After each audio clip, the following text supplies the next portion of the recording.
A Rhinelander man has started his own talk show right here in the Northwoods. Our own Shauna Johnson reached out to him about his journey. Shauna? Thanks, Jessica.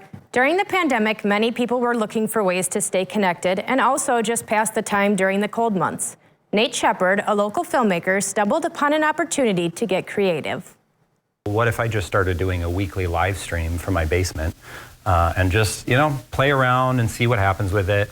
And then I just sort of had the idea, well, let's call it The Nate Show, and sort of an accidental genius moment where I realized how, it sounds like a late show.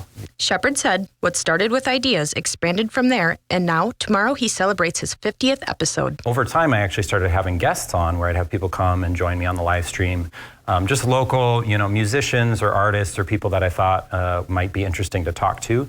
And then we'd talk to each other and then have the live stream audience participate and just ask questions and be a part of the conversation. And then last year I decided, what if we actually had an in-person audience? And what if we started inviting people to come over? Nate now has graduated from the basement and now runs his show right out of his living room. He says with having a family, it's an opportunity for his wife to participate and be involved as well. He currently hosts a guest each week. It's just been a really fun way to spend winters, to build community, to have an excuse to gather together, but in a format that is very unusual. Shepard says a lot of the media that we view comes from the coast, bigger cities, and big names. But why not keep it local? Most culture nowadays is being driven by the biggest of the most famous people.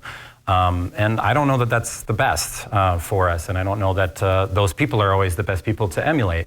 And so I began to think, well, what if we had some of those big ideas, some of those big productions, but what if they were ours? What if they belonged to our community and were people that we recognize? Shepard says he is very passionate about re-engaging with conversation. He believes that this is something that we have all struggled with since the pandemic, where people have been isolated and don't know how to talk to each other anymore. What's important to me about the show is just to always have this opportunity to talk about what we need to talk about, but to also have fun and to play together. And so I think this show in particular is really going to be a lot of fun and be a good sort of encapsulation of what The Nate Show is all about.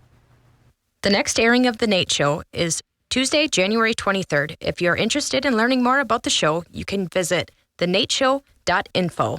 Reporting from Rhinelander, Shauna Johnson, Newswatch 12.